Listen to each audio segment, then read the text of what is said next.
বুঝবেন আপনার ইবাদত কবুল হচ্ছে কিনা।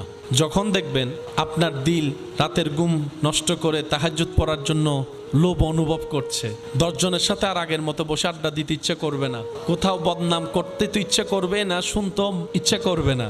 যখন আপনি দেখবেন আপনার কলহল থেকে নিজেকে কেমন যেন একটু একা একা করে ফেলতে ইচ্ছে করতেছে, বুঝবেন আল্লাহর রহমত আপনাকে ডাকা শুরু করছে।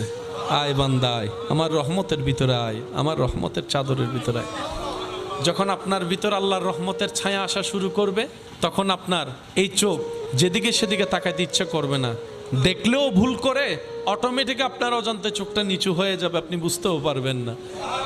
আপনার এই জবান দিয়ে কাউকে পচা মন্দ কথা বলা তো দূরের কথা, কাউকে একটা কথা বলার আগে আপনার এই ঠোঁট 10 বার ভাববে তার অন্তরে আঘাত লাগবে না তো, হবে না তো।